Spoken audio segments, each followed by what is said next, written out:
यशोदानन्दन व्रज जनरञ्जना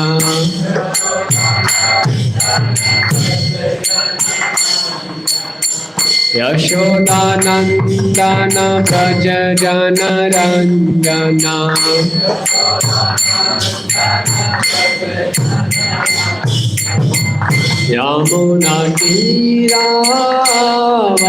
यमुनातीरावनचारी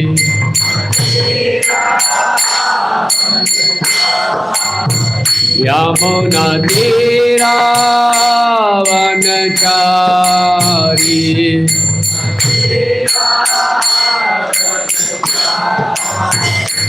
जय Radha Madhava Kunj Bihari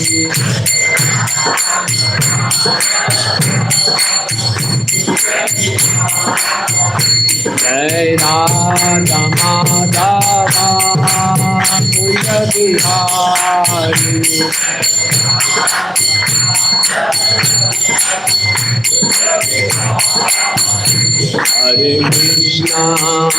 Hare Krishna, Krishna Krishna, Hare Hare, Hare Rama,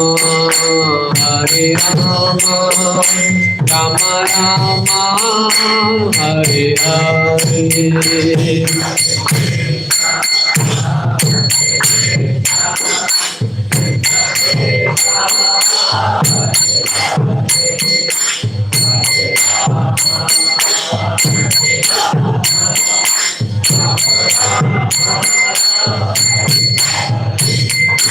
Hare Krishna,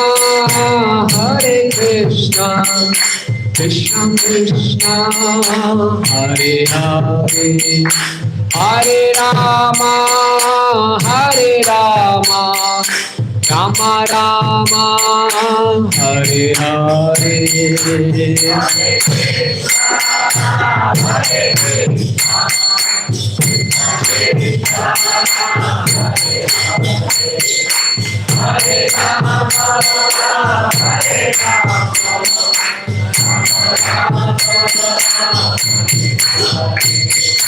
Hare Krishna, Krishna Krishna, Hare Hare, Hare Rama, Rama Rama, Hare Hare.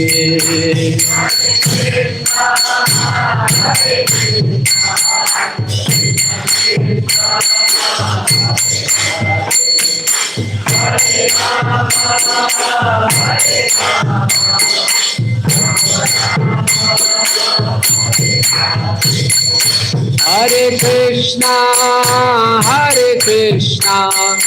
Krishna Krishna, Hare Hare, Hare Rama, Rama Rama, Hare Hare.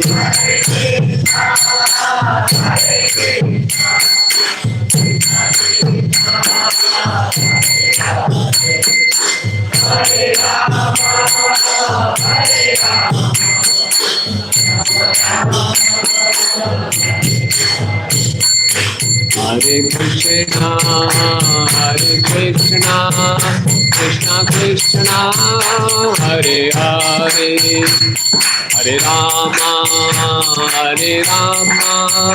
Rama Rama, Hare Hare.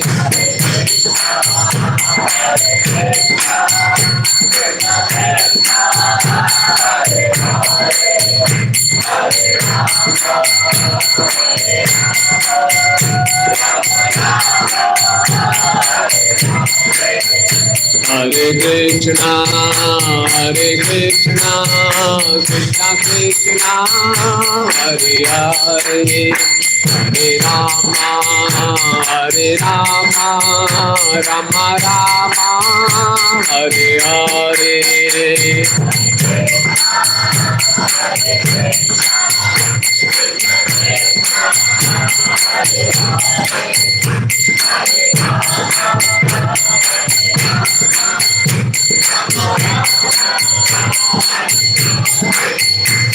Hare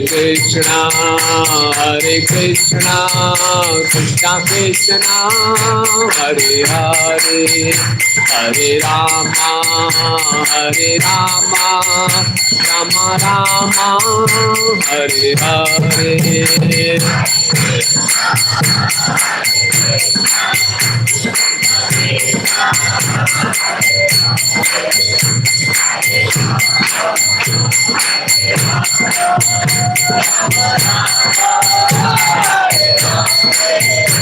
Hare Krishna, Krishna Krishna, Hare Hare, Hare Rama, Rama Rama, Hare Hare.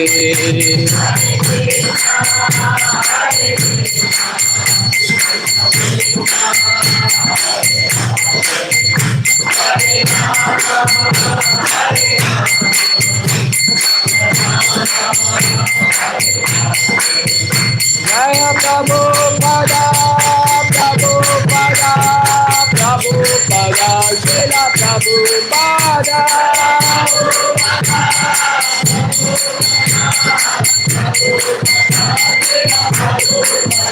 Nitai Gaur Hari Bol, Hari Bol, Hari Bol, Hari Bol.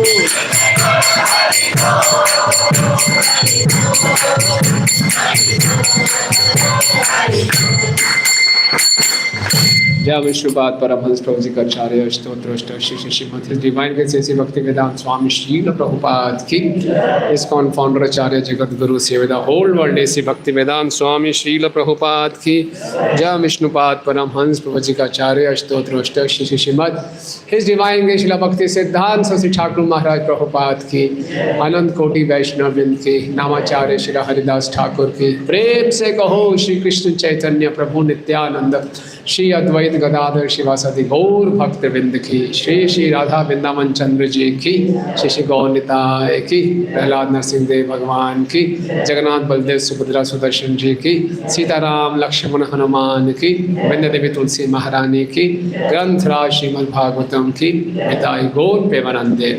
All glories to the assembled devotees, all glories to the assembled devotees, all glories to the assembled devotees, all glories to Shri Shri Guru and Gauranga, all glories to Srila Prabhupada ki jai. Om Namo Bhagavate Vasudevaya.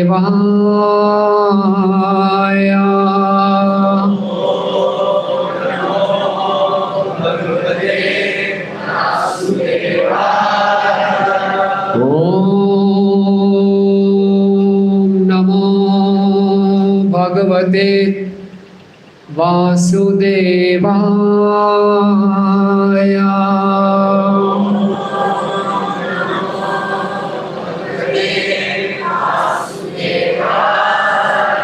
ओम नमो भगवते वासुदेवाय.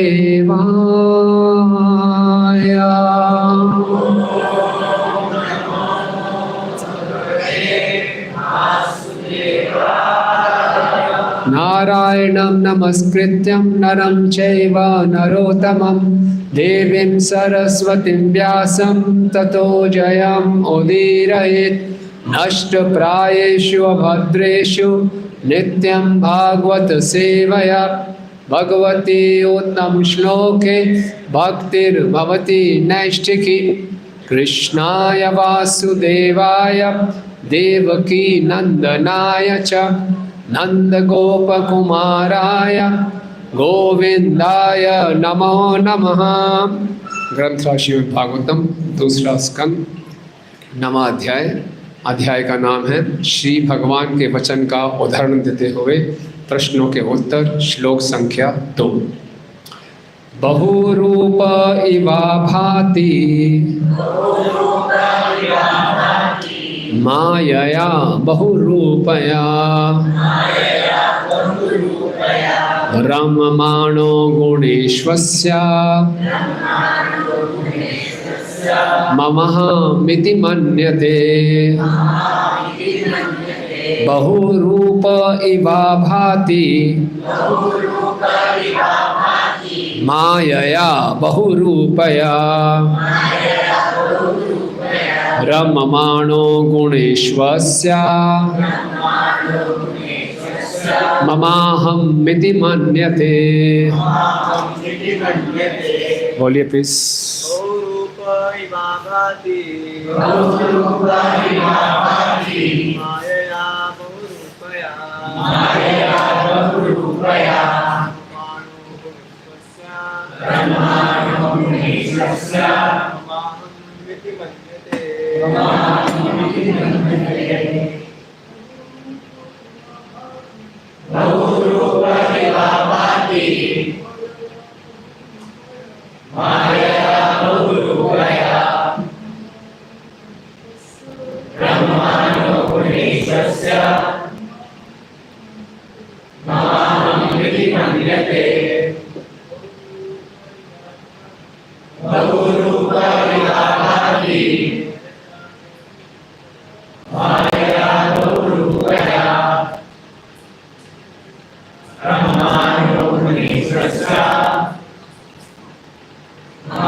माता जी,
धन्यवाद। शब्दार्थ, अनुवाद एवं तात्पर्य ऐसी भक्ति वेदांत स्वामी श्रील प्रभुपाद जी के द्वारा।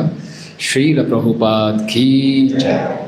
बहुरूप विविध रूप वाली इव मानो आभाति प्रकट होती है माया बहिरंगा शक्ति के प्रभाव से। बहुरूपया विविध रूपों में, रममाणा मानो रमण भोग कर रहा हो, गुणेषु विभिन्न गुणों में, अस्यः बहिरंग शक्ति का, मम मेरा, अहम मैं, इति इस प्रकार, मन्यते सोचता है। मेरे पीछे अनुवाद हो रहा है। मोहग्रस्त जीवात्मा भगवान की बहिरंगा शक्ति के द्वारा प्रदत्त अनेक रूप धारण करता है। जब बद्ध जीवात्मा भौतिक प्रकृति के गुणों में रम जाता है तो वह भूल से सोचने लगता है कि ये मैं हूँ और ये मेरा है। तात्पर्य, जीवात्माओं के विभिन्न रूप भगवान की मोहमयी बहिरंगा शक्ति द्वारा प्रदत्त विभिन्न प्रकार के वस्त्र हैं जो जीवात्मा के द्वारा भोगे जाने वाले वांछित गुणों के अनुसार होते हैं। बहिरंगा भौतिक शक्ति तीन गुणों सतो, रजो तथा तमो गुण द्वारा प्रकट होती है। इस प्रकार प्रकृति में भी जीवात्मा के लिए चुनाव करने की स्वतंत्रता रहती है और उसे चुनाव के अनुसार ही बहिरंगा शक्ति उसे विभिन्न प्रकार के लाख वनस्पति जीव, 11 लाख कीड़े मकोड़े तथा श्रब, 10 लाख पक्षी, 30 लाख विभिन्न जंगली पशु तथा 4 लाख मनुष्य रूप पाए जाते हैं। इस प्रकार ब्रह्मांड के समस्त लोकों में 84 लाख प्रकार के जीव योनियां पाए जाते हैं और जीवात्मा अपने भीतर विभिन्न गुणों में रहने वाले आत्मा के अनुसार अनेक देहांतरों द्वारा घूमता रहता है। यहाँ तक कि एक ही शरीर में जीवात्मा बालपन से लड़कपन, लड़कपन से युवावस्था, फिर युवावस्था से बुढ़ापा, बुढ़ापे से अपने कर्म के अनुसार अन्य शरीर में परिवर्तित होता है। जीवात्मा अपनी निजी इच्छा से शरीर कल्पित करता है और बहिरंगा शक्ति उसे वह रूप प्रदान करती है जिसका वह पूरी तरह से भोग कर सके। चीते की इच्छा अन्य पशु का रक्तपान करने की थी, अतः बहिरंगा शक्ति से उसे सुविधा संपन्न चीते का शरीर प्रदान किया जिससे वह अन्य पशुओं का रक्तपान कर सके। इस प्रकार जो जीवात्मा उच्च लोक में देवता का शरीर पाना चाहता है उसे ईश्वर की कृपा से वैसा शरीर मिल सकता है और यदि वह बुद्धिमान है तो भगवान के साहचर्य के लिए आध्यात्मिक शरीर पाने की इच्छा कर सकता है और उससे वह प्राप्त हो जाता है। अतः जीवात्मा को जो थोड़ी बहुत स्वतंत्रता प्राप्त है उसका उपयोग पूर्ण रूप में किया जा सकता है और ईश्वर इतने दयालु हैं कि वे मनुष्य को इच्छित शरीर प्रदान करते हैं। जीवात्मा की इच्छा पूर्ति सुनहले पर्वत का स्वप्न है कि स्वर्ण क्या सुनहले पर्वत का स्वप्न देखने के समान है। मनुष्य जानता है कि पर्वत क्या है, वह यह भी जानता है कि स्वर्ण क्या होता है, किंतु मात्र इच्छा वश वह सुनहले पर्वत का सपना देखता है और जब सपना टूटता है तो अपने सामने कुछ और ही पाता है। अब उसके समक्ष ना तो सोना होता है ना पर्वत, सुनहले पर्वत की बात तो कोसों दूर रह जाती है। भौतिक जगत में जीवात्माओं की विभिन्न स्थितियां विविध शारीरिक रूप में मैं तथा मेरा भ्रांत धारणाओं के कारण हैं। कर्मी इस जगत को मेरे रूप में सोचता है और ज्ञानी सोचता है कि मैं ही सब कुछ हूँ। राजनीति, समाज विज्ञान, परोपकार, परार्थवाद आदि की सारी धारणा बद्ध जीवों की इसी मैं तथा मेरी की भ्रांत धारणा पर आधारित है जो भौतिक जीवन के भोग की प्रबल इच्छा से जन्य है। समाजवाद, राष्ट्रवाद, पारिवारिक प्रेम आदि विभिन्न विचारधाराओं के अंतर्गत शरीर तथा शरीर के जन्म स्थान से आत्मा का संबंध मानना जीवात्मा द्वारा असली स्वभाव के भूल जाने के कारण है। मोहग्रस्त जीवात्मा की यह सारी भ्रांत धारणा सुखदेव गोस्वामी तथा महाराज परीक्षित की संगति करके दूर की जा सकती है, जैसा कि श्रीमद् भागवतम में कहा गया है। ओम अज्ञानतिमिरन्धस्य ज्ञानञ्जनशलाकया चक्षुरुन्मीलितं येन तस्मै श्रीगुरुवे नमः। श्रीचैतन्यमनोभीष्टं स्थापितं येन भूतले स्वयं रूप कदा मह्यं ददाति स्वपदान्तिकं। वन्देऽहं श्रीगुरुं श्रीयुतपदकमलं श्रीगुरून् वैष्णवांश्च श्रीरूपं साग्रजातं सहगणरघुनाथान्वितं तं सजीवं साद्वैतं सावधूतं परिजनसहितं कृष्णचैतन्यदेवं श्रीराधा कृष्णपादान् सहगणललिता श्रीविशाखान्वितांश्च। हे कृष्ण करुणा सिन्धु दीनबन्धु जगत्पते गोपेश गोपिकान्त राधाकान्त नमस्तुते। तप्त कांचन गौरांगी राधे वृंदावनेश्वरी वृषभानुसुते देवी प्रणमामि हरिप्रिये। वाञ्छाकल्पतरुभ्यश्च कृपा सिन्धुभ्येव च पतितानां पावनेभ्यो वैष्णवेभ्यो नमो नमः। जय श्री कृष्ण चैतन्य प्रभु नित्यानंद श्री अद्वैत गदाधर श्रीवासादि गौरभक्तवृंद। हरे कृष्णा कृष्णा कृष्णा हरे हरे, हरे राम राम राम हरे हरे।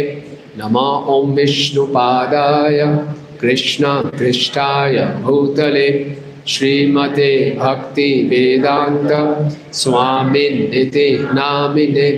नमस्ते सारस्वते देवे गौरवाणी प्रचारिणे निर्विशेष शून्यवादी पाश्चात्य देशतारिणे।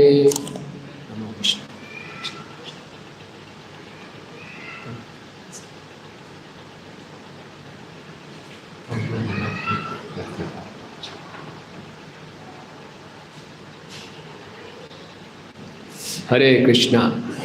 आप सब भक्तों का हार्दिक स्वागत है। आप सबकी भागवतम कथा के श्रवण में इतनी रुचि है, ये देखिए बहुत प्रसन्नता हो रही है। चैतन्य चरितामृत में अंतलीला में एक प्रसंग आता है कि एक ब्राह्मण है जिनका नाम है प्रद्युम्न मिश्र।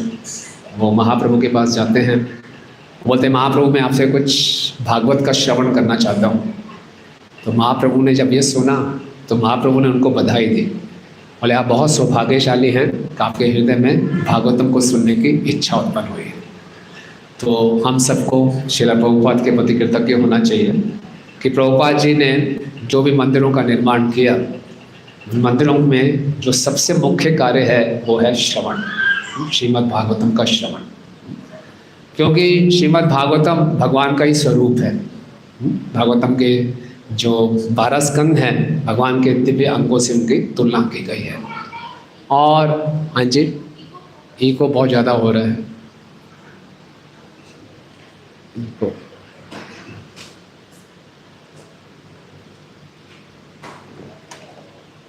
हरे कृष्णा। ठीक है, समझ आ रहा है पीछे? हाँ जी, हरे कृष्ण। तो श्रीमद् भागवतम हमारे सभी समस्याओं का समाधान करता है। और प्रतिदिन अगर हम श्रीमद् भागवतम को श्रवण करते हैं तो अपने जीवन के लक्ष्य पर केंद्रित रहते हैं। ये संसार इतना विचित्र है। भक्ति विनोद ठाकुर जी भजन लिखते हैं, केशव तो जगत विचित्र। बहुत विचित्र जगत है। हम जानते हैं मंदिर में होते हैं हमारी चेतना बड़ी अच्छी होती है, मंदिर से बाहर निकलते ही हम अलग व्यक्ति हो जाते हैं। सुबह सुबह उठते हैं, मंगल आरती में आते हैं, एक अलग जीव होते हैं। प्रसाद पाने के बाद अपने काम धंधे पे जाते हैं, एक अलग जीव होते हैं। रात को एक अलग शैतान हो जाते हैं। बुरा मत माने, सुबह उठते हैं फिर एक अलग जीव होते हैं। तो वह जगत विचित्र, बहुत विचित्र जगत है। हमसे कभी क्या गलती हो जाए कुछ पता नहीं। इसीलिए हमारा मन नियंत्रित रहे और हमेशा हम इस मनुष्य जीवन के लक्ष्य पर केंद्रित रहे, बहुत आवश्यक है। नित्यम भागवत सेवय, बहुत आवश्यक है। तो अभी ये जो 9वां अध्याय है, श्री भगवान के वचन का उदाहरण देते हुए प्रश्नों के उत्तर। अगर आप में से कुछ भक्त नियमित रूप से भागवतम कक्षा में आ रहे होंगे तो पिछले अध्याय का क्या विषय था, कोई जानता है? 8वें अध्याय का, हाँ, परीक्षित महाराज द्वारा प्रश्न पूछे गए थे। और उन प्रश्नों में से एक प्रश्न बड़ा विशेष था जो हम सब के लिए है। 7वां प्रश्न था, दूसरे स्कंद के 8वें अध्याय का 7वां श्लोक था कि हे विद्वान ब्राह्मण, दिव्य आत्मा भौतिक देह से पृथक है, तो फिर क्यों उस आत्मा को अकस्मात ही देह की प्राप्ति होती है या किसी कारणवश? आपको यह ज्ञात है तो कृपा करके मुझे समझाइए। इतना तो मैं समझ गया कि आत्मा देह से अलग है, फिर ऐसा क्या हुआ, एक्सीडेंट कैसे हो गया कि मुझे देह की प्राप्ति हो गई, ये मुझे समझाइए। हम सबके साथ एक बहुत बड़ा एक्सीडेंट हुआ है। हमें देह की प्राप्ति हुई है। ये देह, हम इस देह के लायक नहीं है। हमारा देह, हम सच्चिदानंद हैं, भगवान सच्चिदानंद है, हम उनके अंश हैं। हम भी सच्चिदानंद हैं, यानी कि सनातन हैं, ज्ञान से परिपूर्ण हैं, आनंद से भरे हुए हैं। लेकिन यहाँ अभी हमारा उल्टा हाल है। असत है, शरीर कब चला जाए, अज्ञानता में जन्म होता है और आनंद तो दूर दूर की बात है, निरानंद में पड़े हैं। तो ये एक्सीडेंट कब हुआ, क्यों हुआ, कैसे हुआ, क्या हो गया मेरे साथ, मुझे देह की प्राप्ति हो गई, ये प्रश्न पूछा। और सुखदेव गोस्वामी जी बहुत अच्छा आचरण सिखा रहे हैं। जब एक शिष्य गुरु से प्रश्न पूछते हैं तो उन्होंने तुरंत उत्तर देना शुरू नहीं किया। उन्होंने क्या किया, अपने गुरु का स्मरण किया, खूब प्रार्थनाएं की, खूब प्रार्थनाएं की। इतने महत्वपूर्ण प्रश्न हैं, इनका मैं सही सही उत्तर दे सकूं। कोई हमसे प्रश्न पूछता है, हमारे उत्तर से उसका जीवन बदल सकता है। बड़ा सावधान रहना चाहिए। श्रील प्रभुपाद जी के पास उनके एक शिष्य एल्फ्रेड फोर्ड को लेकर आए। जानते हैं एल्फ्रेड फोर्ड को? हेनरी फोर्ड के परपोते थे। Prabhupada, is Alfred Ford great grandson of Henry Ford, the owner of Ford Motors. Prabhupada ने उसकी आंखों में आंखें डाला और बोला, वेयर इज फोर्ड नाउ? वो फोर्ड अब कहाँ है? बस ये सुनना ही था।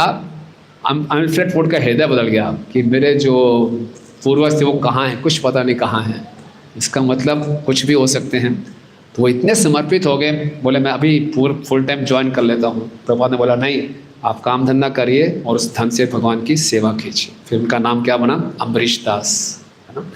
तो हमारे प्रश्नों के उत्तर से किसी के जीवन में क्रांति आ सकती है, तो वो हमारे उत्तर प्रभावशाली हों। सुखदेव गोस्वामी जी हमें सिखा रहे हैं कि हमें पूरी गुरु परंपरा का, भगवान का स्मरण करना चाहिए।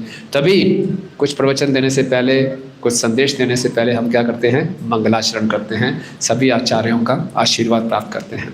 और जो श्रवण कर रहे हैं उनको भी मंगलाचरण ध्यानपूर्वक करना चाहिए कि जो संदेश प्राप्त हो रहा है उसको सही रूप से हम ग्रहण कर सकें। तो बड़ा महत्वपूर्ण प्रश्न है कि आत्मा देह से पृथक है, फिर ऐसा क्या हो गया कि हमें देह प्राप्त हो रहा है? तो उसके जवाब में पिछले प्रश्न श्लोक से जवाब देना शुरू किया, और इस श्लोक में बता रहे हैं, बहुरूप इवाभादि मायया बहुरूपया रममाणो गुणेश्वस्य ममहामिति मन्यते। जैसे ही जीवात्मा अपने स्वरूप को भूलता है, जीवेर स्वरूप है कृष्ण नित्य दास, जैसे हम अपने स्वरूप को भूलते हैं, माया हमारी सेवा के लिए तैनात खड़ी है ना। कृष्ण भूलिया जीव भोग वांछा करे, निकटस्थ माया तारा झपटिया धरे। झपटिया एट योर सर्विस सर, बिल्कुल दोनों साथ साथ चल रहे हैं, कृष्ण और माया साथ साथ चल रहे हैं। हम बीच में कृष्ण को चुनना है कि माया को चुनना है? थोड़ा सा ध्यान कृष्ण से यूँ हुआ, जब देखूँ तो सी वहाँ क्या, आ जाओ आ जाओ आ जाओ तुम मेरे लिए ही बने हो, आ जाओ, कोई तकलीफ नहीं होने दूंगे, हैं? तो माया अपनी गोद में बैठा लेती है और बहुत झूठे झूठे दिखाती है चित्र। देखो सोने का पहाड़ ना ऐसे आप भोग कर सकोगे, यहाँ क्या पड़े हो दास बन के, आप वास्तव में स्वामी हो। तो हम सबकी इच्छा होती है, ठीक है, जैसे हम अपने स्वरूप को बोलते हैं हमें क्या प्राप्त होते हैं? बहुरूप प्राप्त होते हैं। अलग अलग योनियों में हम भटकते हैं, केवल एक इच्छा की पूर्ति के लिए कि मैंने भोग करना है। भगवान कहते हैं बेटा जितना खेलना खेल ले पूरी फील्ड तेरी है, पूरा भौतिक ब्रह्मांड, एक भौतिक ब्रह्मांड नहीं है, अनंत कोटि भौतिक ब्रह्मांड है। जहाँ जहाँ घूमना है, जिन जिन ग्रहों में जाके जिन जिन शरीरों में भोग की इच्छा करनी है पूरी कर लो। भगवान खुला फील्ड देते हैं। तो बहुरूप इवा भाति माया बहुरूपया, तो माया जो है उसके पास इतनी शक्तियाँ हैं कि अलग अलग हमें रूप प्रदान करती है हमारी इच्छाओं के साथ अनुसार। जैसे प्रभु उदाहरण दे रहे हैं, मेरी अब इच्छा है कि किसी जानवर का गरम गरम खून पीऊँ, कोई बात नहीं, एट योर सर्विस, चीता बन जाओ। मेरी इच्छा है मैं बहुत बड़ी बड़ी गाड़ियाँ हों मेरे पास, बड़े गाड़ियों के बीच में रहूँ, अभी बनाते हैं आपको ट्रैफिक पुलिस का व्यक्ति बना देते हैं तो क्या आप इच्छा करते हैं? क्या आप डिजर्व करते हैं? पूरा बढ़िया है, ऑनलाइन अपडेशन सब कुछ होता रहता है। हमारी इच्छा क्या है, हम डिजर्व क्या करते हैं, इच्छा क्या है, डिजर्व करते हैं। इतना बढ़िया सिस्टम है, थोड़ी सी भी चूक नहीं होती, इनफॉलिबल। प्रभुपाद जी कहते हैं laws of nature are infallible, बिल्कुल उनसे गलती नहीं होती। यहाँ तो कोई गलती हो जाती, मैं डिजर्व ये करता था, मुझे ये प्राप्त हो गया, प्रमोशन मेरी होनी चाहिए तो उसकी प्रमोशन हो गई। नहीं नहीं नहीं, माया के पास कोई ऐसी गलती नहीं होती। क्या हम डिजर्व करते हैं, क्या हम डिजायर करते हैं, उसके अनुसार बहुत परमुटेशन कम्बिनेशन है। लो उस शरीर को लो, फिर क्या होता है? रममाणो गुणेश्वस्य, ऐसा लगता है कि हर योनि में हम भोग कर रहे हैं। हर योनि में ऐसा प्रकट होता है कि मैं भोग कर रहा हूँ। एक छोटा सा मच्छर भी है, वो सोचता है कि मैं स्वामी हूँ। हर योनि में हमारे को ये अहंकार रहता है, मिथ्या अहंकार रहता है, आई एम द बेस्ट, मैं दूसरी योनियों से भी श्रेष्ठ हूँ और अपनी योनियों में भी मैं सर्वश्रेष्ठ हूँ। मनुष्यों को लगता है सभी मनुष्यों में मैं श्रेष्ठ हूँ, और जो मच्छर है उसको लगता है मैं मनुष्य से भी श्रेष्ठ हूँ और सभी मच्छरों में मैं ज़्यादा श्रेष्ठ हूँ। इसलिए जो मच्छर है वो हमारा खून चूसता है, हमें लगता है वो हम पे अटैक कर रहा है, लेकिन मच्छर को लगता है कि जो तेरी रगों में खून बह रहा है वो मेरा है हमें लगता है नहीं ये खून मेरा है, बोलता नहीं ये खून मेरा है और वो खून चूसता है हमारा ना। वो सोचता है कि यस मैं इसको डिज़र्व करता हूँ। तो इस प्रकार से आप देखेंगे इस भौतिक जगत में कितना आपस में टकराव है, क्योंकि हर कोई अपने आप को राजा मान रहा है, हर कोई प्रभुत्व जमाना चाहता है, कोई दासत्व स्वीकार करना नहीं चाहता। ओके, तो हर किसी को लगता है मैं भोग कर रहा हूँ। पुरुष प्रकृतिस्थ ही भुंगते प्रकृति जान गुणम कारणाम गुण संगस्य सत असत योनि जन्मसु। तो गुणों के संपर्क में आके हम गुणों को भोगना चाहते हैं। पुरुषा प्रकृति स्थे, है ना, हम अपने आप को पुरुष मानना शुरू कर देते हैं। पुरुष मतलब एंजॉयर, भोक्ता, प्रकृति मतलब जिसका भोग किया जाए। वास्तव में हम प्रकृति हैं, तटस्था प्रकृति है, जीव एक प्रकृति है, लेकिन अपने आप को पुरुष मानना शुरू कर देता है। और सत असत योनि जन्मसु, ऊपर की योनि से लेकर नीचे की योनि तक बहुत भटके हैं, है ना। हमारा अगर इतिहास देखेंगे तो जैसे यहाँ कह रहे हैं कि कई अगर हमारी फ़ोटोज़ लगाया जाए, अभी मैं 60 साल का हूँ, फिर 40 साल का, फिर 20 साल का, फिर 10 साल का, फिर 5 साल का, फिर 1 साल का, फिर थोड़ा और पीछे जाना चाहिए। उससे पहले मैं बंदर था उससे पहले मैं तरह तरह के 30 लाख तरह के 4 पाँव वाले पशुओं में रह चुका हूँ। वो सारी फ़ोटो आनी चाहिए। इतिहास तो वही है। 30 लाख प्रकार के मैं पशु बना, 10 लाख प्रकार के मैं पक्षी बना, 9 लाख प्रकार की मछलियाँ बना, 11 लाख प्रकार के पेड़ पौधे बना, 20 लाख प्रकार के कीड़े मकोड़े सांप बना, वो सारा देखना चाहिए। तो ये हमारी जर्नी है, ऐसे ऐसे होते हुए अब दोबारा ऐसे जाएंगे, ये जर्नी चल रही है। और हर योनि में हमें क्यों प्राप्त हो रही है? हम भोग करना चाहते हैं, हम कृष्ण का स्वामित्व स्वीकार करना नहीं चाहते। ये हमारी समस्या है, इसको बोलते हैं भव रोग। हम सब ट्रेवलर, है ना, बोला आपकी हॉबी क्या है? ट्रेवलिंग। अलग अलग योनियों में ट्रेवल करने की हमारी हॉबी है ये हमारी हॉबी है। जो देवहूति माता अपने पुत्र कपिल भगवान से प्रार्थना करती है कि अब मैं अलग अलग योनियों में भटक के थक गई हूँ, ये साक्षात्कार होना चाहिए। बहुत यात्रा हो गई, अब मैं थक गई हूँ, अब मुझे एक ऐसा स्थान चाहिए जहाँ और आगे से भ्रमण नहीं करना पड़े। तो मनुष्य योनि में ये है, अथातो ब्रह्म जिज्ञासा। कब तक ये भ्रमण करते रहेंगे? कब तक? अगर हम सावधान नहीं रहे तो फिर से इन योनियों में भटकना पड़ेगा। योनियों में भटकने की कोई दिक्कत नहीं है, लेकिन दिक्कत क्या है? जिस इच्छा से हम भटक रहे हैं कि हम भोग कर लेंगे, हम कभी भोक्ता नहीं बन सकते। ईशोपनिषद में वर्णन आता है, ओम पूर्णमदः पूर्णमदं पूर्णात् पूर्णमुदच्यते पूर्णस्य पूर्णमादाय पूर्णमेवावशिष्यते। जो परम सत्य है वो पूर्ण है, परफेक्ट है, और जो परम सत्य पूर्ण है उनसे जो भी निकलता है वो पूर्ण है। तो हम सब कृष्ण के अंश हैं। ममई वंशो जीव लोके जीव भूत सनातना। तो हम भी अपने आप में पूर्ण हैं। लेकिन प्रभुपाद जी बताते हैं, बहुत सुंदर सेंटेंस इंग्लिश में प्रभुपाद जी लिखते हैं, all kinds of incompleteness is due to the incomplete realisation of the complete whole. जीव को हर प्रकार की अपूर्णता क्यों महसूस हो रही है? क्योंकि पूर्ण का पूर्ण ज्ञान नहीं है। पूर्ण का पूर्ण ज्ञान ना होने के कारण हम अपूर्ण महसूस करते हैं। और अपनी अपूर्णता को खत्म करने के लिए आप देखेंगे, अब बुरा ना माने, हम सबके हृदय में खोखलापन है। भक्ति में आने के बाद वो कुछ भर रहा है, लेकिन बाहर जो भी भक्ति में नहीं जुड़े उनका हृदय खोखला है अंदर से। जैसे भगवद गीता मैराथन में हम एक बार बहुत बड़े इंडस्ट्रीज के पास गए। पहली मीटिंग थी, बहुत बड़ा बंगला था और बड़े बड़े बाहर वो खड़े थे उनके गेट कीपर। बिल्कुल ऐसा लगा मूवीज़ में दिखाते हैं ना, बिल्कुल बहुत बड़ा गेट खुला, हम अंदर गए, बहुत बड़ा पैलेशियल बंगलो, बड़ा सुंदर फर्नीचर, और हम बैठ गए। सामने से एक व्यक्ति आता है 60-65 साल का, और उसके दोनों आसपास बड़े बड़े कुत्ते। ये उसकी एंट्री थी एकदम, और बिल्कुल हमारे सामने बैठे हैं। और मैंने केवल यही पूछा, हरे कृष्णा, आप कैसे हैं? जनरल पूछा मैंने, तो फर्स्ट मीटिंग में ही पूछे, हाउ आर यू, आप कैसे हैं? वो थोड़ा रुका और जोरों से रोना शुरू कर दिया। इतना पूछते ही आप कैसे हैं रोना शुरू कर दिया। क्या? बच्चे धोखा दे गए, पत्नी धोखा दे गई, सब मेरे पैसे के पीछे पड़ रहे हैं, बस ये 2 कुत्ते हैं जो मेरे हैं, इन पे मुझे पूरा विश्वास है, ये मुझे धोखा नहीं देंगे। ऐसे उनका हालत है। बाहर से बहुत बड़े इंडस्ट्रिस्ट हैं, अंदर से बिल्कुल खोखले। सबकी यही हालत है। क्यों? जब तक हम कृष्ण से नहीं जोड़ेंगे हम अपूर्ण रहेंगे। और इस संसार में अपनी अपूर्णताओं कैसे दूर करते हैं? पुरुष सोचता है एक सुंदर स्त्री का संग मिल जाए मैं पूर्ण हो जाऊंगा। स्त्री सोचती है एक योग्य पुरुष मिल जाए हम पूर्ण हो जाएंगे।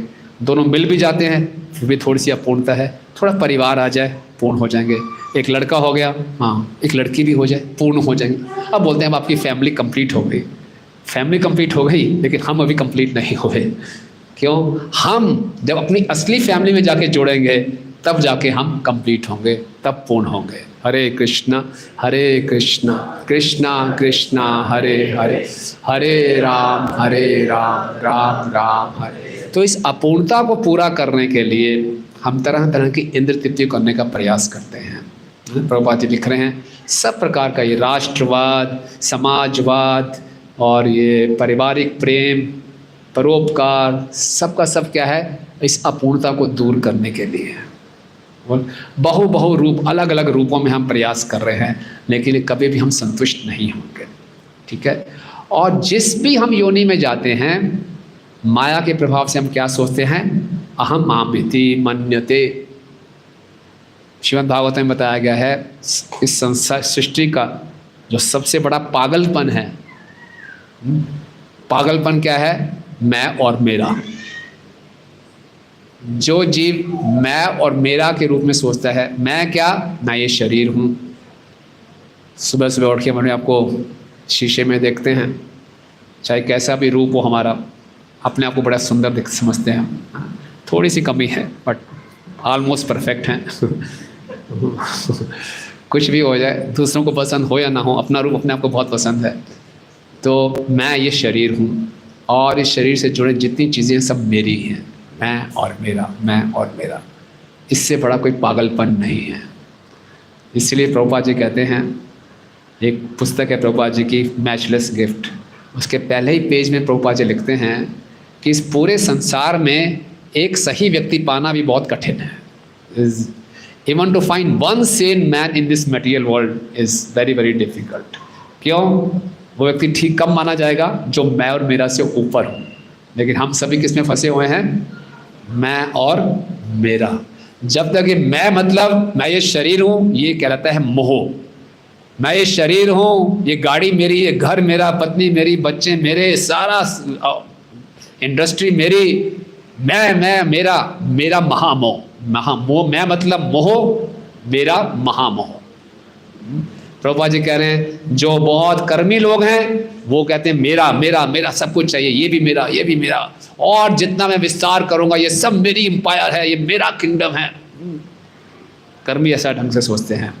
और जो ज्ञानी है वो क्या सोचते हैं? मैं भगवान हूँ, बस मैं ही सब कुछ हूँ। वो महामोह है। ज्ञानियों का मोह महामोह है और कर्मियों का मोह मैं और मेरा। तो इसमें हम फंसे रहते हैं और इस प्रकार से चलता रहता है। तो अब मनुष्य जीवन प्राप्त हुआ है, इससे बाहर निकलने के लिए, इस मैं और मेरा से बाहर निकलना है। आसान नहीं है, बहुत कठिन है। हमारे बृहदारण्यक उपनिषद में वर्णन आता है कृष्ण की तुलना एक सूर्य के साथ की गई है जो पूर्ण रूप से दीप्यमान है, और जीव की तुलना एक जुगनू से की गई है। सूर्य के समान सामने जुगनू का कुछ प्रकाश चलेगा नहीं, लेकिन जुगनू छाना चाहता है ना। हम सब जुगनू है, हीरो बनना चाहता हूँ, सूर्य के सामने हीरो बन सकता हूँ? नहीं। तो जुगनू का प्रकाश कहाँ चमकेगा? अंधेरे में। इसलिए भौतिक जगत को बोलते हैं तमस। अंधेरे में भेजा जाता है उसको, या बेटा चमकना है, छाना तो यहाँ छा। यहाँ हीरो बनना है, यहाँ हर कई सूर्य हैं, सब जुगनू। ये अंधकार में जगत है, तमस कहा जाता है इसको। तो जुगनू को यहाँ भेजा जाता है, यानी कि जीव को यहाँ भेजा जाता है। और जैसे ही जीव इस संसार में आता है, यानी कि प्रकृति के 3 गुणों के संपर्क में आता है, उसकी 4 इच्छाएं उत्पन्न होती हैं। पहली इच्छा होती है मैथुन की। क्यों? मैथुन की इच्छा करके वो कृष्ण से कंपटीशन कर रहा है कि मैं भोगता हूँ, इंजॉयर, टॉप मोस्ट इंजॉयर। पुंसा स्त्री मैथुनु मेहता, पुंसा स्त्री मैथुनु भाव मेहता, क्या है?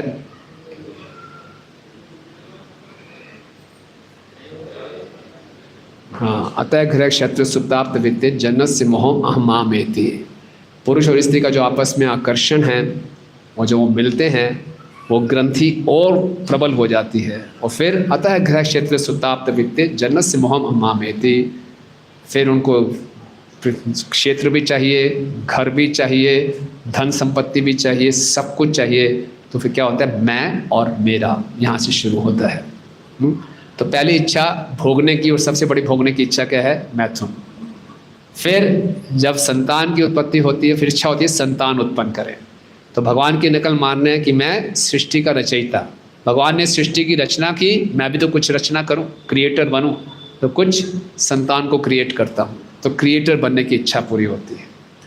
अब संतान हो गई, घर बार है, इसका पालन करना है। फिर धन कमाने की इच्छा, फिर मैं कृष्ण से कंपटीशन कर रहा हूँ, मेंटेनर, मैं पालन करता हूँ।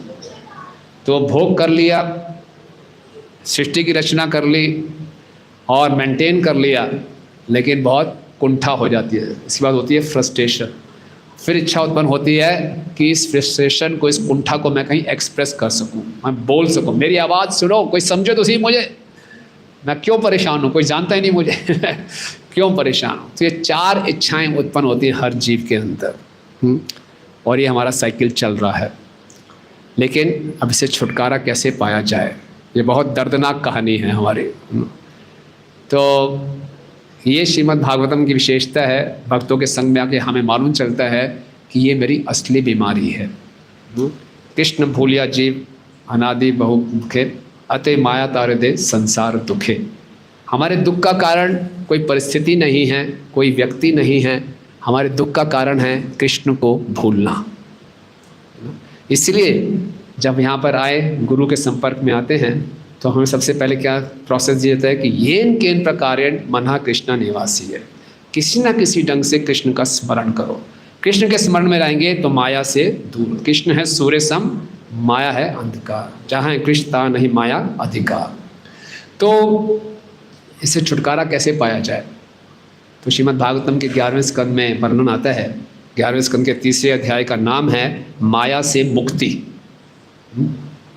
बड़ा अच्छा अध्याय है, वो पढ़ने योग्य है, माया से मुक्ति। तो वहाँ पे राजा निमि के सभा में नव योगेंद्र आते हैं, और राजा निमि नव योगेंद्रों से प्रश्न पूछते हैं कि इस भौतिक जगत में एक स्थूल बुद्धि वाला व्यक्ति, जिसकी बुद्धि बहुत मोटी है, यानी कि जो अपनी पहचान शरीर से करता है, उसका उद्धार हो सकता है? तो बड़ा होप गिविंग प्रश्न है कि एक मोटी बुद्धि वाले व्यक्ति का भी उद्धार हो सकता है। तो नवयोगेंद्र बोलते हैं, फिर कहानी शुरू करते हैं कि जो मोटी बुद्धि वाला व्यक्ति है वो भोग की इच्छा करता है, भोग की इच्छा के लिए अलग अलग योनियों में भटकता है, फिर उसको मनुष्य योनि प्राप्त होती है।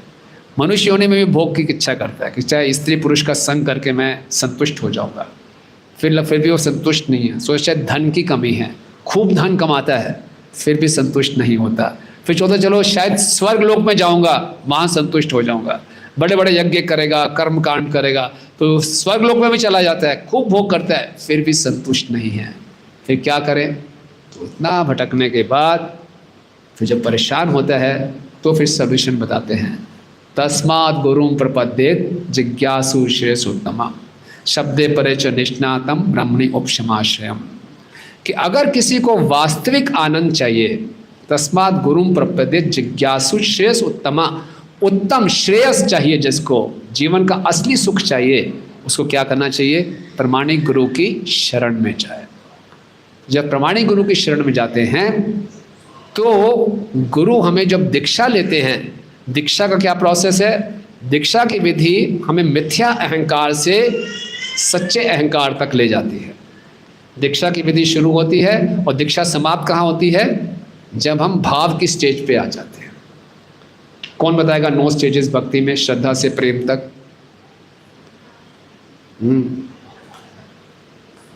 नए लोगों में कौन है? कौन बता सकता है? यस, बोलिए, पीछे आप बताइए। हाँ,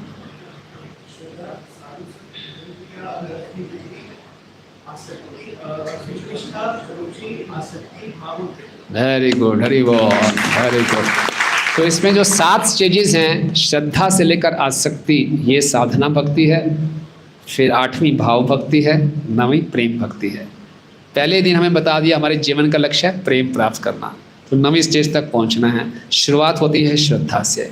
श्रद्धा से साधु संग में आए, भजन क्रिया, हमें प्रोसेस प्राप्त हुआ, हमने दीक्षा ली, उसके बाद अनर्थ निवृत्ति, निष्ठा, रुचि, आसक्ति, भाव। भाव में जब आते हैं तो हमें अपना स्वरूप का ज्ञान हो जाता है, जिसको हम भूले हुए हैं। हमें मालूम चल जाएगा कृष्ण से मेरा क्या संबंध है, कौन से भाव में मेरा कृष्ण के साथ संबंध है, दास्य भाव में, साख्य भाव में, वात्सल्य भाव में कि माधुर्य भाव में। गुरु की कृपा से, गुरु के आदेशों का पालन करके, उनकी कृपा से हमें अपना स्वरूप मालूम चल जाएगा और वहाँ से प्रेम का अंकुर प्राप्त होगा। फिर हम भगवान की लीला में प्रवेश कर सकते हैं प्रेम की स्टेज पे। तो ये जीवन का लक्ष्य है। भगवान ऋषभ देव बताते हैं कि प्रीति न यावत मई वासुदेव न मुच्यते देह योगे न तावत। जब तक मुझ वासुदेव से आपकी प्रीति नहीं होगी तब तक आपका देह के साथ योग समाप्त नहीं होगा। जब तक कृष्ण से आसक्ति नहीं होगी ये देह योग से छुटकारा नहीं मिलेगा, अलग अलग देह प्राप्त होते रहेंगे। तो भाव की स्टेज में आगे जब हमें स्वरूप मिलेगा तो फिर बहु रूपों से हमें छुटकारा मिलेगा, है ना। तो भाव की स्टेज में हमारा असली अहंकार में हम स्थित हो जाएंगे। अहंकार के दो भाग होते हैं, अहमता, ममता। अहमता मतलब मैं, ममता मतलब मेरा। तो अभी जब मिथ्या अहंकार में अहमता क्या है, मैं ये शरीर हूँ, उसके बाद और हो जाता है मैं पुरुष हूँ, मैं स्त्री हूँ, फिर और उसके ऊपर अहंकार आ जाता है मैं इस जात का हूँ, फिर और अहंकार आ जाता है मैं डॉक्टर हूँ, इंजीनियर हूँ, बिजनेसमैन हूँ, फिर और अहंकार आ जाता है मैं सुंदर हूँ, ये हूँ, वो हूँ, फिर मैं ऑफिस में ये हूँ, वो हूँ। कितने ये हमारी मिथ्या पहचाने हैं। और फिर मैं के साथ मेरा मेरा साथ साथ जुड़ता जाता है। तो मैं और मेरा ये मिथ्या अहंकार में है, अहमता ममता। लेकिन जब सच्चे अहंकार में आ जाएंगे भाव की स्टेज में तो अहमता ममता क्या होगी, अहमता क्या होगी, मैं कौन हूँ,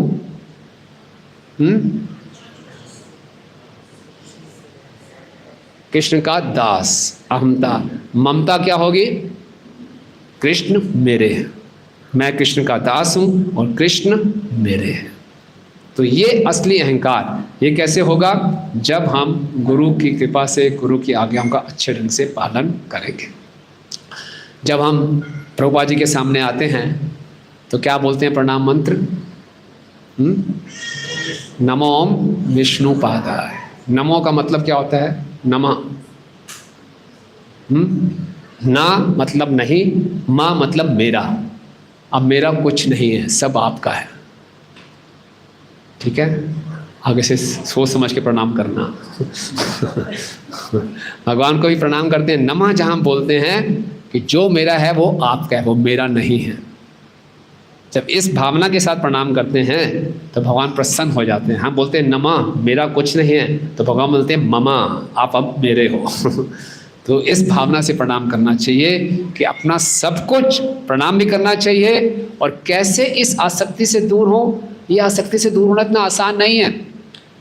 ऐसा नहीं है कि जो धनी व्यक्ति हैं उन्हीं के को आसक्ति होती है, जिसके पास कुछ नहीं उसकी आसक्ति नहीं है। नहीं, श्रील प्रभुपाद जी कहते हैं कि जब आज़ादी से पहले वो कलकत्ता में ट्रेन में जा रहे थे तो उन्हें गरीब व्यक्ति को देखा तो उसके पास आधी जली हुई लकड़ी लेके चल रहा था। उस आधी जली हुई लकड़ी से उसको आसक्ति थी। तो जिसके पास जो है उससे उसको आसक्ति हो जाती है। ऐसा नहीं है कि किसी के पास कुछ नहीं उसको आसक्ति नहीं होगी, आसक्ति कुछ भी हो जाएगा उसके पास आसक्ति होगी। तो अगर हम बहुत उन्नत स्थिति में भी आ जाते हैं तभी आसक्ति पीछा नहीं छोड़ती। कथा आती है एक राजा भर्तृहरि की, नाम सुना है आपने राजा भर्तृहरि का। राजा भर्तृहरि की बहुत सी पत्नियां थी और सबसे छोटी पत्नी से बहुत आसक्त थे, बहुत सुंदर थी वो। तो उसकी सुंदरता के गुणगान में उन्होंने 100 श्लोक लिख दिए, उसको बोलते हैं श्रृंगार शतक। बाद में ऐसी एक घटना हुई कि उनके राज्य में एक साधु आया और साधु ने उनको एक फल दिया। बोले ये फल अपने उस व्यक्ति को देना जो जिससे आप बहुत ज़्यादा आसक्त हो, बहुत प्रेम करते हो। राजा को जैसे वो फल प्राप्त हुआ, बोले एक ही तो है जिससे मैं बहुत प्रेम करता हूँ। उसने अपनी पत्नी को दिया और बोला साधु ने बोला था ये फल उसको देना जिससे आप बहुत प्रेम करते हो। दे दिया उसने। कुछ दिनों के बाद दोबारा उसकी सभा में कोई एक व्यक्ति आता है और बोलते राजा मैं आपके लिए एक फल लेके आया हूँ। वही फल है, ये कैसे आया? तो बैक ट्रैक करता कैसे आया। तो उसने अपनी पत्नी को दिया था। वो अपनी पत्नी से इतना प्रेम करता था लेकिन उसकी पत्नी किसी और पुरुष से प्रेम करती थी। तो राजा ने बोला था ये फल उसको देना जिससे आप बहुत प्रेम करते हो, तो पत्नी ने फल उसको दे दिया। उसने वो किसी और स्त्री से प्रेम करता। तो ऐसे घूमते घूमते घूमते एक व्यक्ति के पास आया जो कि राजा से प्रेम करता था, तो वापस राजा के पास फल पहुंच गया। तो मैंने धिक्कार है मुझे, है ना, धिक्कार है मेरे इस प्रेम के ऊपर। तो उनके हृदय में इतना वैराग्य आ गया, उन्होंने फिर से 100 श्लोक लिख दिया, इसको बोलते हैं वैराग्य शतक। और अपना घर बार छोड़ के एक छोटा सा थैला लटका के जंगल में चढ़े गए। तो जंगल में भटक रहे थे, एक नदी में स्नान करने लगे, तो बोले इस थैले को कहीं लटका देता हूँ। तो एक वृक्ष की एक टहनी निकल रही थी, उस पर थैला लटका दिया और स्नान करके गए। स्नान करके जब बाहर आए तो देखा उसी स्थान पे एक और थैला लटका हुआ है। बोले किसका थैला है? तो एक और वहाँ पे साधु था, बोले मेरा थैला है। बोले यहाँ क्यों लटकाया? बोले क्यों? बोले ये मेरी टहनी है। मैंने ये थैला लटकाया हुआ है। तो दोनों में लड़ाई हो गई। बोले नहीं मैंने लटकाया। बोले यहाँ नहीं लटका सकते, तुमने गलती किया। दोनों खूब लड़ाई झगड़ा हो रहा था। और ये जो दूसरा था, ये भी पहले पिछले में राजा था, इसका नाम था गोपीजन वल्लभ। ये भी दुखी होकर वैराग्य का अनुशीलन कर रहा था, लेकिन दोनों जानते नहीं थे एक दूसरे कौन है। वो एक छोटे से कि ये टहनी मेरी, ये स्पेस मेरा है, बोला नहीं ये स्पेस मेरा है, उस पर लड़ाई झगड़ा हो रहा था। तो दो साधु जब लड़ रहे हों तो सबका ध्यान आकर्षित करते हैं। तो एक बुढ़िया आ गई वहाँ पे, बोले छी छी छी, साधु होकर लड़ाई कर रहे हो। बोले क्या मामला है? बोले मैंने यहाँ थैला लटकाया। बोले इसने थैला वहीं लटका दिया। बुढ़िया ने बोले ये कोई बात है, तुम लोगों को सीखना चाहिए। कहाँ वो राजा भर्तहरि और कहाँ वो राजा गोपीजन वल्लभ, सब कुछ छोड़ दिया और तुम एक थैले के लिए लड़ाई। फिर दोनों को समझ में आया कि क्या हमारी दशा है। कहने का अर्थ है कि इस मैं और मेरा के मिथ्या अहंकार से निकलना इतना आसान नहीं है ना, बहुत कृपा की आवश्यकता है। इसीलिए जब हम गुरु के और भक्तों के संग में आते हैं, उनके आदेशों का पालन करके हम इस मिथ्या अहंकार से बाहर निकलते हैं। गुरु हमारे भोगने की प्रवृत्ति को सेवा की प्रवृत्ति में बदलते हैं। तो क्या कहा गया? भगवान उद्धव को बताते हैं, जिस चीज़ से हमें बहुत ज़्यादा आसक्ति है, उससे आसक्ति कैसे समाप्त करनी है, उसको भगवान और भक्तों की सेवा में लगाएं।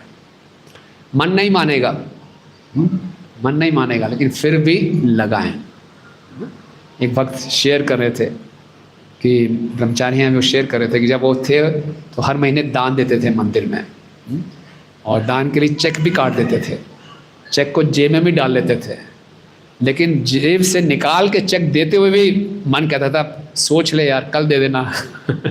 देख ले हो क्या फ़र्क पड़ता है, अभी वो प्रभु जी नहीं है, बाद में कर देंगे, टालता है मन, है ना। ये आसक्ति इतनी प्रबल है कि छोड़ना आसान नहीं है। लेकिन जब गुरु के आदेश को मानेंगे, नहीं ये मेरे असली हितैषी हैं, उनके आज्ञाओं का हम पालन करेंगे, तो हम क्या कर सकते हैं, इससे ऊपर उठ सकते हैं। और जितनी ज़्यादा हमारे में आसक्ति रहेगी, उतना हम भक्ति में कमज़ोर पड़ेंगे। भक्ति में खुले हृदय से हम आगे नहीं बढ़ पाएंगे, हमारा हृदय बहुत कमज़ोर हो जाएगा। कोई शास्त्रों से उदाहरण देते हैं आप कि आसक्ति के कारण उसका हृदय कमज़ोर पड़ गया। भरत महाराज वेरी गुड, एक हिरण से आसक्त हो गए। और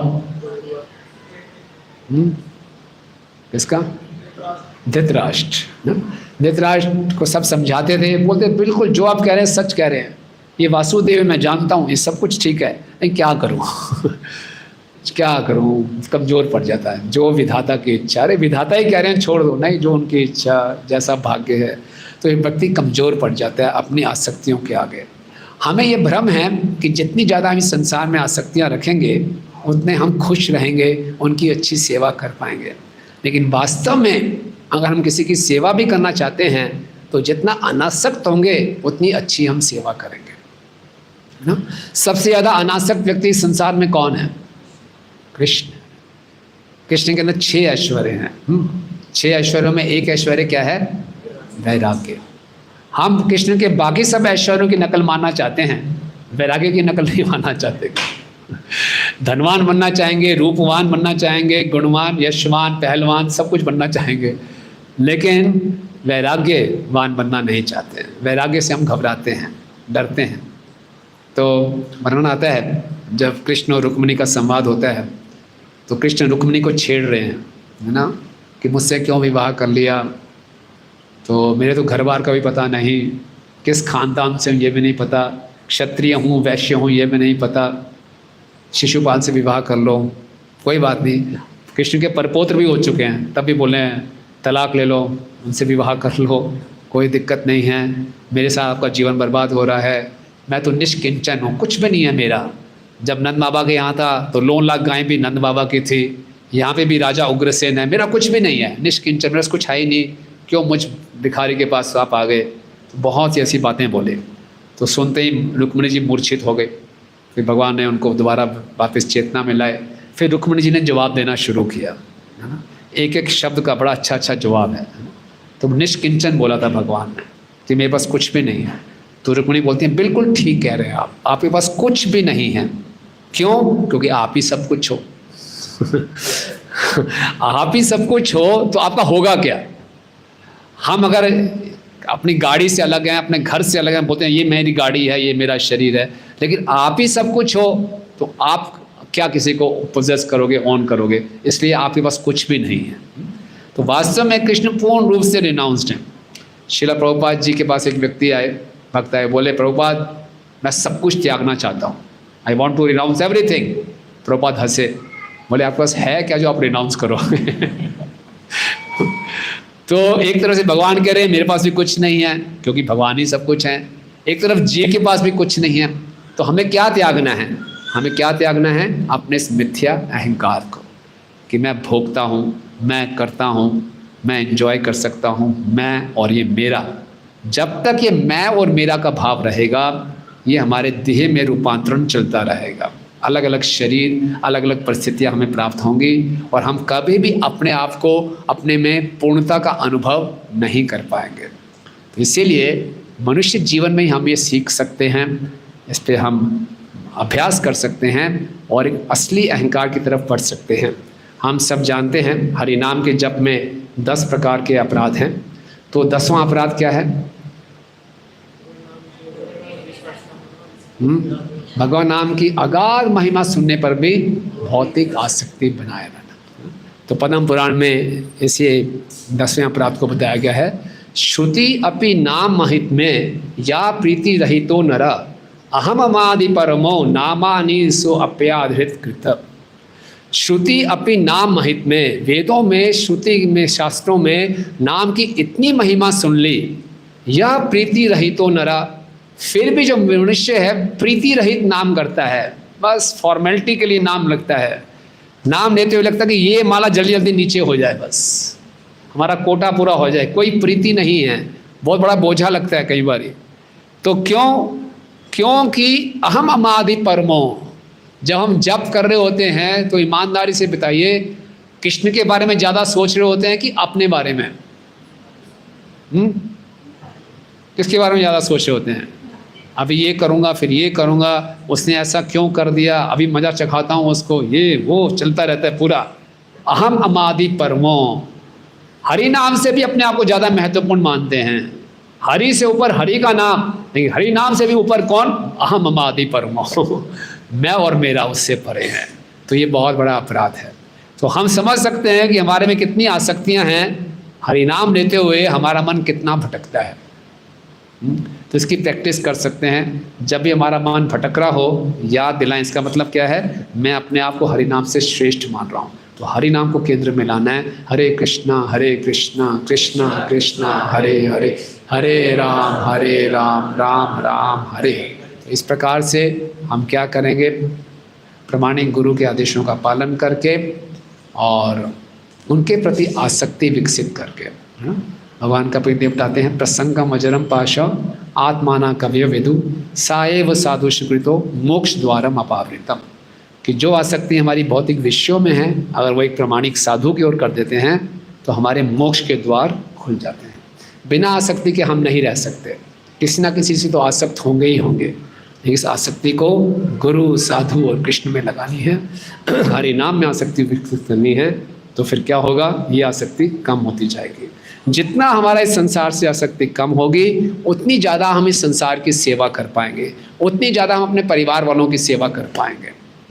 जब हमारी संसार से आसक्ति कम होगी, वसुदेव कुटुंबकम, हम पूरे विश्व को एक परिवार के रूप में देखेंगे और सबकी सेवा के लिए उन्नत रहेंगे। लेकिन जब तक ये आसक्ति रहेगी मैं और मेरा, पड़ोसी का जो मर्जी होता रहे, हमें कोई समस्या नहीं है। अपने को आनंद देने के लिए, अपना सुख बढ़ाने के लिए दूसरे को जितना मर्जी कष्ट दे दें, मैं और मेरा का चक्कर रहेगा, द्वेष रहेगा। दूसरा हमसे ज़्यादा खुश कैसे, ज़्यादा प्रगति कैसे कर रहा है, क्यों? ये सब मैं और मेरा के कारण। ये बहुत संकीर्ण मानसिकता है, इसलिए इसको पागलपन बताया गया, बहुत बड़ा पागलपन है। लेकिन हम यहाँ पे अपना पागलपन का रोग का ठीक कराने आए हैं। तो गुरु वो वैद्य हैं, उनकी आज्ञाओं का पालन करके, शास्त्रों के आदेशों का पालन करके, उनके प्रति प्रीति विकसित करके हम इस आसक्ति से ऊपर उठ सकते हैं। तब ये प्रकार, अलग अलग प्रकार की हमें जो योनियाँ प्राप्त हो रही हैं, इस चक्कर से हम छुटकारा पाएंगे। ठीक है, हरे कृष्णा। किसी कोई प्रश्न है? अरे क्वेश्चंस, कमेंट्स?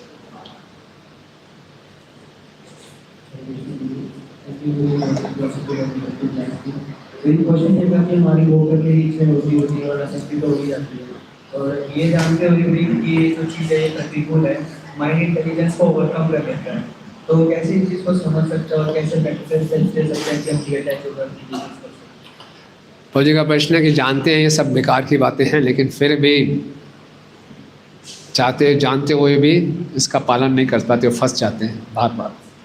तो हमेशा भक्तों के संग में रहें। बार बार स्लिप होंगे, कोई बात नहीं, भक्त लोग फिर से उठा लेंगे, फिर स्लिप होंगे, फिर उठा लेंगे, लगे रहें। तो हमारे प्रयासों को देखकर साधु और गुरुओं की कृपा से हमें वो शक्ति आएगी, हम इससे ऊपर उठ पाएंगे। उनकी कृपा को आकर्षित करें। ओके, और कुछ? यस, आशीर्वाद।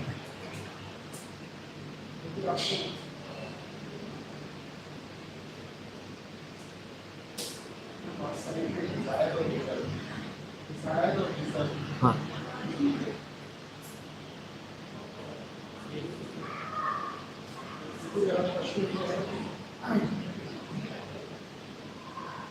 डिजायर में पॉजिटिव डिजायर हम करते हैं, तो हम देखते हैं कि हम डिजायर करते हैं, वो करता है कि डिजायर करते हैं या नहीं करते, उसको फुलफिल करते हैं। क्या आध्यात्मिक डिजायर में भी क्या हमारी योग्यता होती है या उसकी जरूरत नहीं है?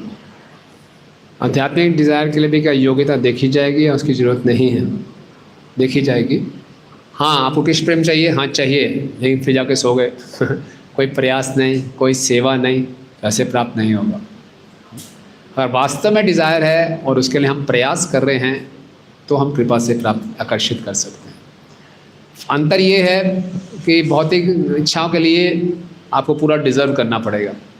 आध्यात्मिक इच्छा के लिए हम अगर डिज़र्व करते भी नहीं हैं, लेकिन हम सिंसियरली प्रयास कर रहे हैं, तो हमें ग्रेस मार्क्स मिल जाएंगे। ये अंतर, बट प्रयास होना बहुत जरूरी है डिज़ायर के साथ। और कुछ? Yes ma'am.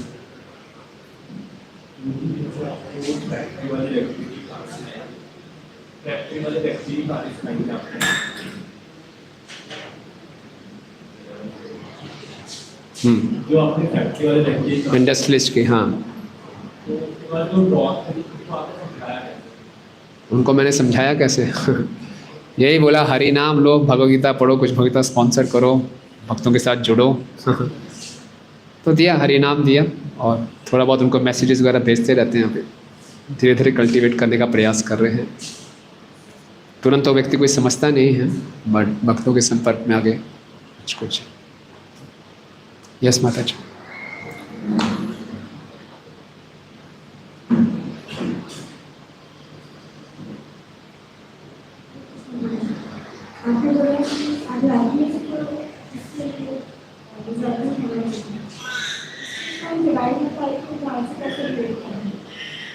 डिज़र्विंग मैंने नहीं बोला पूरा डिज़र्विंग हो, बट प्रयास कर रहे हो, है ना? अगर हम पूरे डिज़र्विंग नहीं भी हैं, लेकिन एटलीस्ट हम प्रयास कर रहे हैं। कृष्ण प्रेम चाहिए, उसके लिए हम प्रयास कर रहे हैं। डिज़र्व तो नहीं करते, लेकिन प्रयास तो कर रहे हैं। जगाई मधाई के ऊपर तो नित्यानंद प्रभु की एक्सेप्शनल मर्सी, मार खाए प्रेम दे, नित्यानंद राय, है ना? तो उनके ऊपर एक्सेप्शनल मर्सी है, हेतु की कृपा है, और वास्तव में तैयार बैठे हैं नित्यानंद प्रभु कि एटलीस्ट हम अपने हृदय को तो खोलें, क्लोज हार्ट के साथ नहीं। तो यस, इच्छा करें, और जो कृपा पाने के प्रतिकूल है वो बातें ना करें, तो फिर हम भगवान की कृपा को आकर्षित करें। ठीक है, ठीक है। यस माता जी।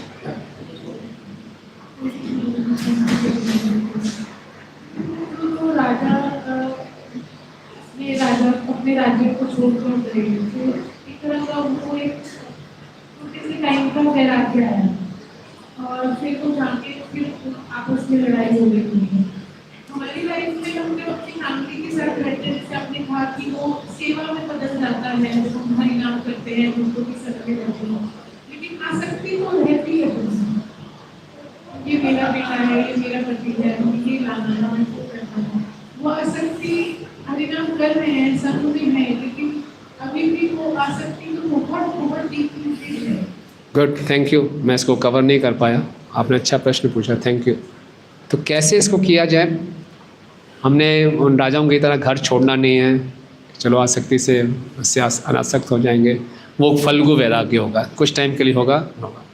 तो उसको जड़ से ख़त्म करने का तरीका क्या है कि जो भी हमारे पास है उसको हम कृष्ण से संबंधित देखें, अपने आप को प्रोप्राइटर ना मान के अपने आप को केयर टेकर माने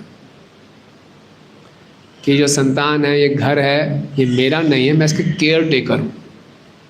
बच्चे कृष्ण के हैं। कृष्ण ने बोला ममई वंशो जीव लोके जीव भूत सनातन, सारे के सारे जीव मेरे अंश हैं। बीच में हम आ गए, बीच में नहीं, मेरे अंश हैं।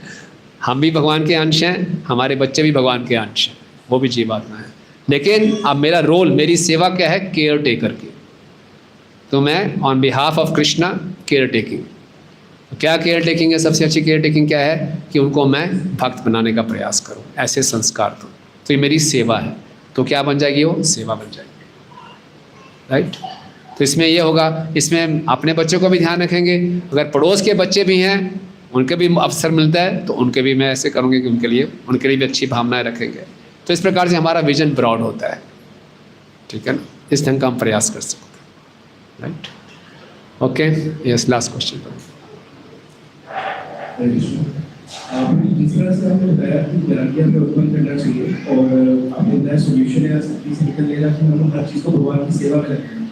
बट कई बार क्या होता है कि जैसे भगवान की सेवा में भी लगाते हैं, उस चीज़ से भी हम धीरे धीरे आसक्त हो जाते हैं। जैसे युक्त वैराग्य के लिए बताया जाता है, तो ये जो युक्त वैराग्य है, ये हर डिवोटी के लिए किसी पर्टिकुलर स्टेज पे जाके युक्त वैराग्य को फॉलो करना चाहिए? हाँ, अच्छा प्रश्न है प्रभु।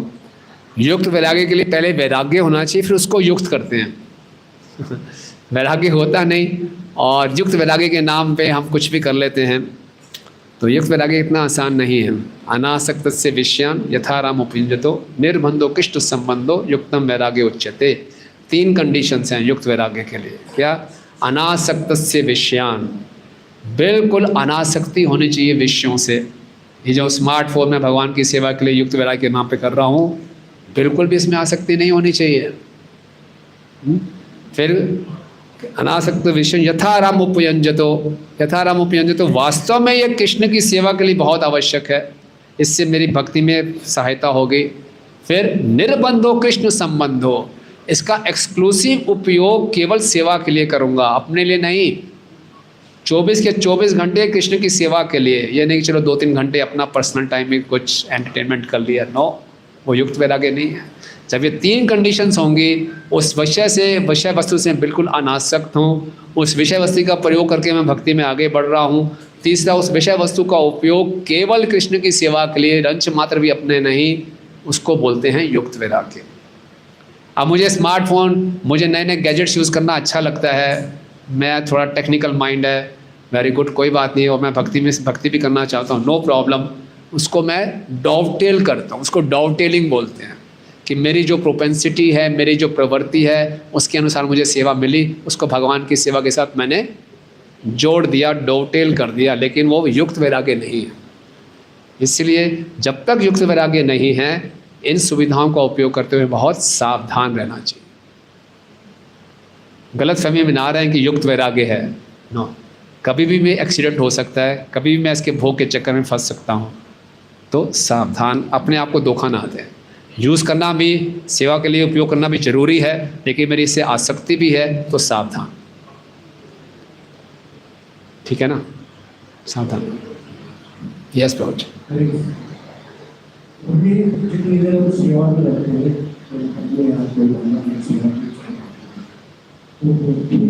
तो जब हम परिवार में रहते हैं तो 5+3 परफेक्टली कैसे निभाए, तो टिप्स परिवार में रहते हो अच्छा सा पालन इस्तेमाल परिवार में रहते हुए कैसे अच्छी सेवा करें, वानप्रस्थी आप ज्वलंत उदाहरण हैं। आप हमेशा प्रभु जी को देखता हूँ, हमेशा पुजारी की सेवा में। और मैं तो एक बार हैरान हो गया, किसी फेस्टिवल में आया था, मैंने कहा कौन कीर्तन कर रहा है इतना, मुझे लगा कोई 16 साल का लड़का कीर्तन कर रहा होगा। इतना अच्छा ट्यून गा रहे थे, तो पीछे मुड़ के देखा प्रभु जी कीर्तन कर रहे थे, मैं हैरान हो गया, वाह। तो इतना आपके अंदर भक्ति का भाव है प्रभु जी। तो वानप्रस्थ आज के कलयुग में हो नहीं सकते, वन ही नहीं बचे तो वानप्रस्थ क्या होंगे। तो यही तरीका है कि वानप्रस्थ का, कि जितना हमारे पास समय शक्ति बची है भगवान की सेवा में, भक्तों की सेवा में, है ना। और वानप्रस्थ का एक उद्देश्य ये होता है कि ग्रस्त जीवन में रहते हुए फैमिली के पालन के लिए हमसे बहुत सी गलतियाँ हो जाती हैं। धन कमाने के लिए कुछ ना कुछ उल्टा पुल्टा काम करना पड़ता है। तो वानप्रस्थ का मतलब क्या है? पश्चाताप। आप किसी और चक्कर में ऐसा नहीं फंसना, जितना हो सके तपस्या का जीवन, त्याग का जीवन और सेवा का जीवन। ओके, उसके लिए वन में नहीं जाना, यही मंदिर में आपको बहुत से अपॉर्चुनिटीज़ मिलेंगी। बस आप सेवा की भावना में रहिए, इधर उधर की बातों में नहीं फंसना। अब बहुत कम समय बचा है हमारे पास। प्रभुपाद जी बोलते हैं 50 के बाद मनुष्य को अगले जन्म की योजना बनानी शुरू कर देनी चाहिए। 50 तक परिवार को सेटल करना, ये करना, इस जन्म के बारे में सोच रहे हैं। 50 के बाद जितना भी समय है वो बोनस, एक एक दिन बोनस है। बोनस का उपयोग सही अगले जीवन में इन्वेस्टमेंट करने के लिए। तो ये वानप्रस्थी जीवन है नटशल में। धन्यवाद। यस माता जी का अंतिम प्रश्न है।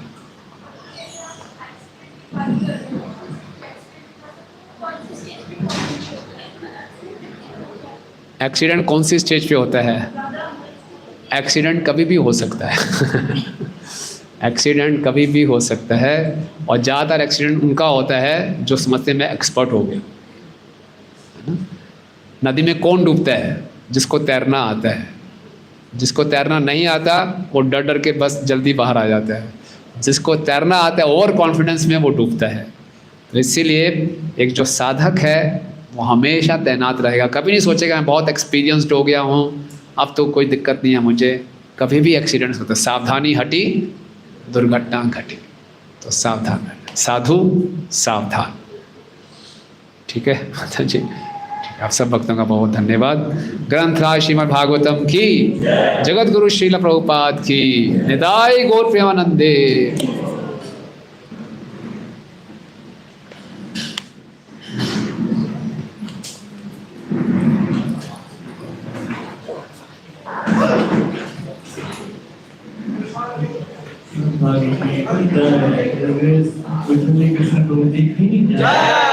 बहुत बहुत धन्यवाद।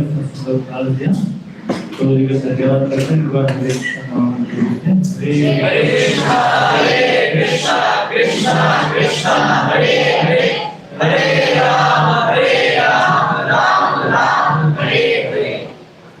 प्रसाद है सब भक्तों के लिए, प्रसाद यहीं पे ही होगा। टेम्पल ऑफ इधर क्लास हो रहा था, तो सब लोग यहीं पे रुके।